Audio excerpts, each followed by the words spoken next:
The Irish are said to be good at parties. Noisy revels, with drinking, singing and dancing late into the night. But Mary, 17, and living on a lonely farm, has no experience of them.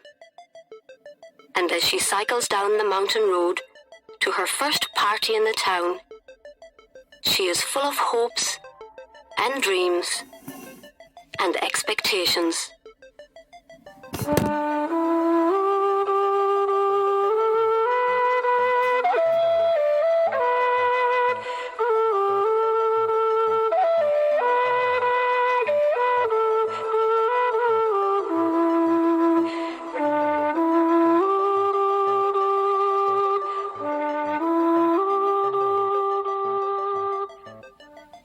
Mary hoped that the ancient front tire on the bicycle would not burst. Twice she had to stop to put more air in it, which was very annoying. For as long as she could remember, she had been putting air in tires, carrying firewood, cleaning out the cowshed, doing a man's work. Her father and two brothers worked for the forestry company, so she and her mother had to do everything. And there were 3 children to take care of as well. Theirs was a mountainy farm in Ireland, and life was hard. But this cold evening in early November, she was free. She rode her bicycle along the road, thinking pleasantly about the party. Although she was 17, this was her first party. The invitation had come only that morning from Mrs. Rogers, owner of the commercial hotel. At first, her mother did not wish Mary to go. There was too much to be done, soup to be made, and one of the children had earache and was likely to cry in the night. But Mary begged her mother to let her go. What use would it be? Her mother said. To her, all such excitements were bad for you, because they gave you a taste of something you couldn't have. But finally, she agreed. You can go as long as you're back in time to milk the cows in the morning, and don't do anything foolish, she said. Mary was going to stay the night in town with Mrs. Rogers. She had washed and brushed her hair, which fell in long dark waves over her shoulders. She was allowed to wear the black evening dress that an uncle had sent from America years ago. Her mother said a prayer to keep her safe, took her to the top of the farm road, warned her never to touch alcohol, and said goodbye. Mary felt happy as she rode along slowly, avoiding the holes in the road, which were covered with thin ice. It had been very cold all day. At the bottom of the hill, she got off and looked back, out of habit, at her house. It was the only one on the mountain, small and white, with a piece of land at the back, which they called the vegetable garden. She looked away. She was now free to think of John Rowland. He had appeared 2 years before, riding a motorbike daringly fast, and stopped to ask the way. He was staying at the commercial hotel and had come up to see the lake, which was famous for the way it changed colour at different times of day. When the sun went down, the water was often a strange reddish purple, like wine. Down there, she said to the stranger, pointing to the lake below. Rocky hills and tiny fields of bare earth dropped steeply towards the water. It was midsummer and very hot. The grass was tall, and there were wild flowers, blood red, close to their feet. What an unusual sight, he said, looking at the lake. She had no interest in views herself. She just looked up at the high sky and saw that a bird had stopped in the air above them. It was like a pause in her life. The bird above them, perfectly still. Then, her mother came out to see who the stranger was. He introduced himself very politely as John Rowland, an English painter. She did not remember exactly how it happened, but after a while, he walked into their kitchen with them and sat down to tea. 2 long years had passed since that day, but she had never stopped hoping. Perhaps this evening she would see him. The postman had said someone special in the hotel expected her.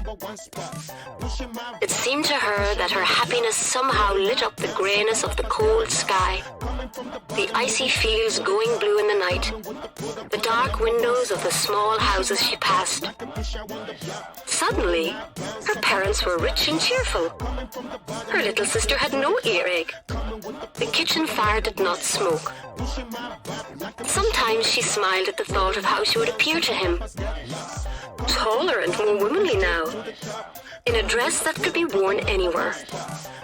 She forgot about the ancient tire, jumped on the bicycle, and rode on.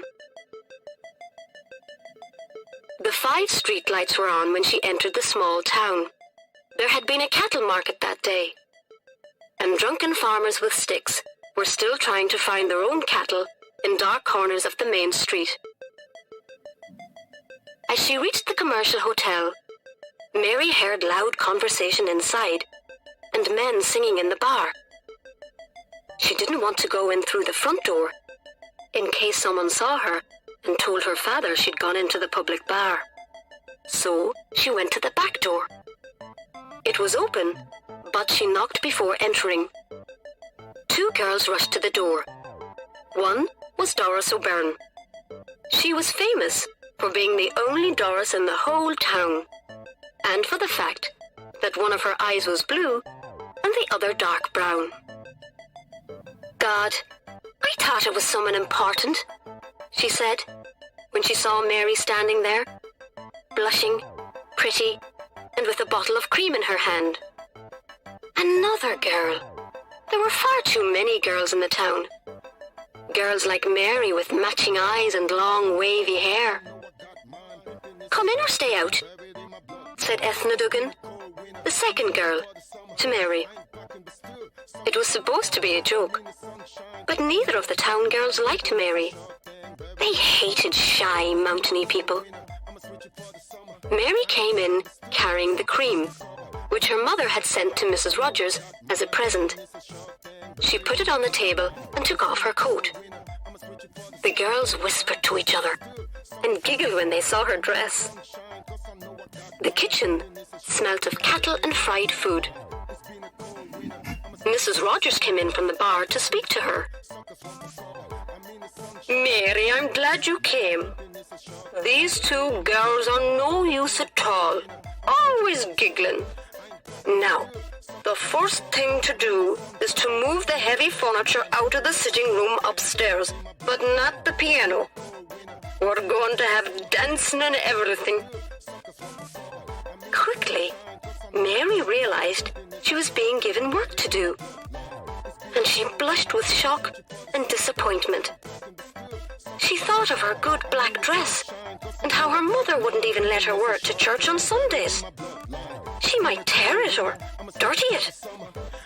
And then we have to start cooking the goose, Mrs. Rogers said, and went on to explain that the party was for Mr. Brogan, the local customs officer who was leaving his job.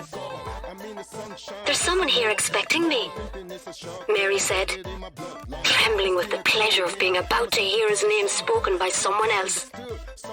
She wondered which room was his, and if he was likely to be in at that moment. Already in her imagination, she was knocking on his door and could hear him inside.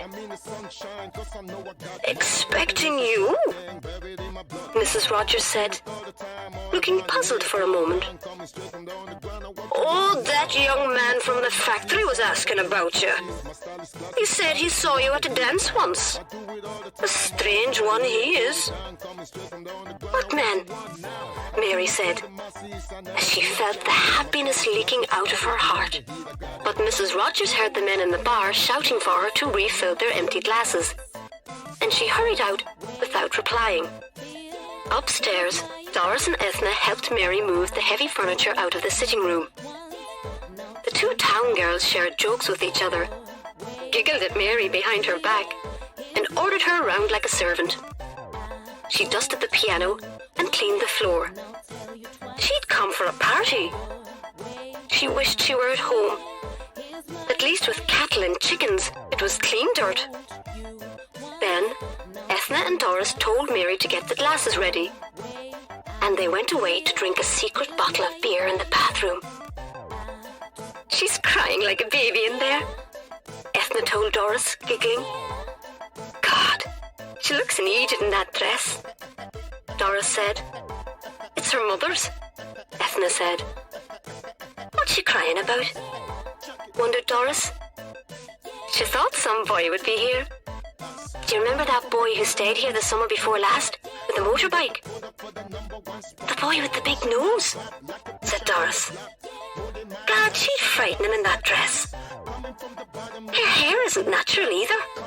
I hate that kind of long black hair," Ethna said, drinking the last of the beer. They hid the bottle under the bath. In the room with the piano, Mary got the glasses ready. Tears ran down her face, so she did not put on the light. She saw what the party would be like. They would eat the goose, the men would get drunk, and the girls would giggle. They would dance and sing and tell ghost stories. And in the morning, she would have to get up early and be home in time for milking. She looked out of the small window at the dirty street, remembering how once she had danced with John on the farm road to no music at all, just their hearts beating and the sound of happiness. On that first day at tea, her father had suggested that John should stay with them, and he stayed for 4 days, helping with the farm work and the farm machinery. Mary made his bed in the morning and carried up a bowl of rainwater every evening so that he could wash. She washed his shirt, and that day his bare back burnt in the sun. She put milk on it. It was his last day with them. After supper, he gave each of the older children a ride on the motorbike. She would never forget that ride. She felt warm from head to foot in wonder and delight. The sun went down, and wild flowers shone yellow in the grass. They did not talk as they rode. She had her arms around his stomach, with the delicate and desperate hold of a girl in love. However far they went, they always seemed to be riding into a golden mist. The lake was at its most beautiful. They stopped at the bridge and sat on a low stone wall. She took an insect off his neck and touched the skin where there was a tiny drop of blood. It was then that they danced to the sound of singing birds and running water. The air was sweet with the smell of the grass in the fields, lying green and ungathered. They danced. "Sweet Mary," he said, looking seriously into her brown eyes. "I cannot love you because I already have a wife and children to love. Anyway, you're too young and too innocent." Next day, as he was leaving, he asked if he could send her something in the post. It came 11 days later, a black and white drawing of her, very like her, except that the girl in the drawing was uglier.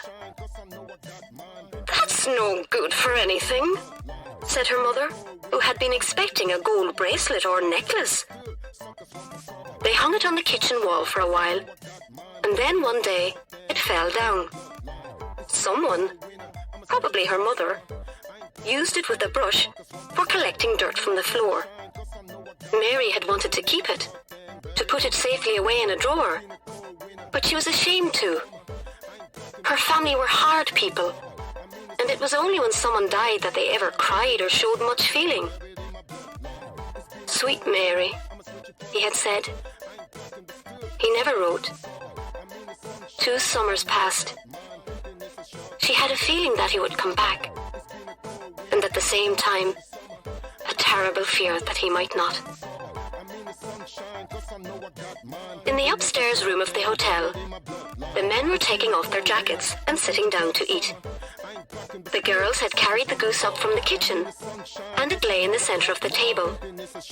Mrs. Rogers had closed the public bar, and now she was cutting meat off the goose and putting it onto plates. She kept Mary busy, serving the potatoes and passing the food around.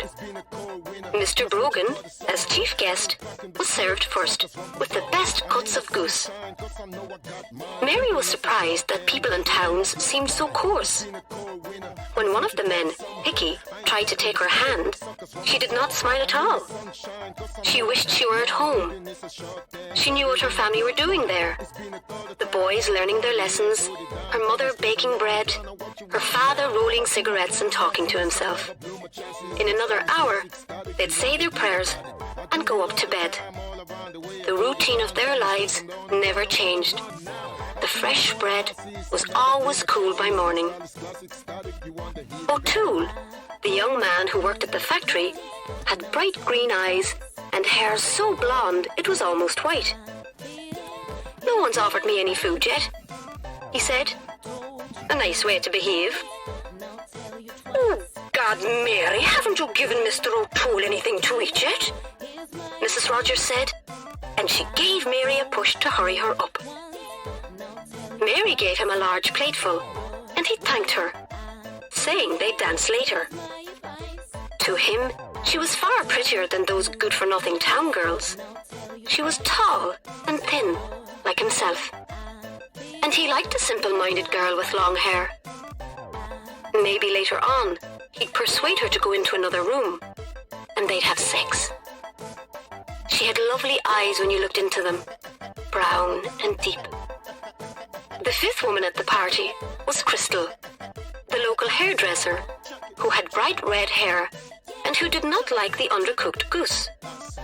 She and Mrs. Rogers were talking together when Brogan unexpectedly began to sing. "Let the man sing, can't you?" O'Toole said to Doris and Ethna, who were giggling over a private joke.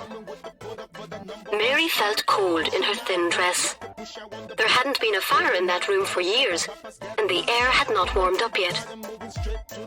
"Would any of the ladies care to sing?" asked O'Toole when Brogan finished. "I'm sure you can sing," he said to Mary.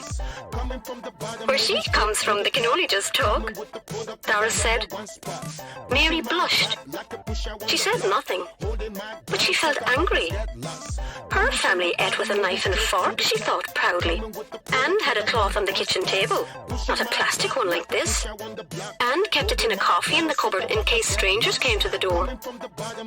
"Christ, boys, we forgot the soup," Mrs. Rogers said suddenly, and hurried out with Doris to fetch it from the kitchen. After the soup, O'Toole poured out 4 glasses of whiskey, making sure that the level in each glass was the same. There were bottles of beer as well.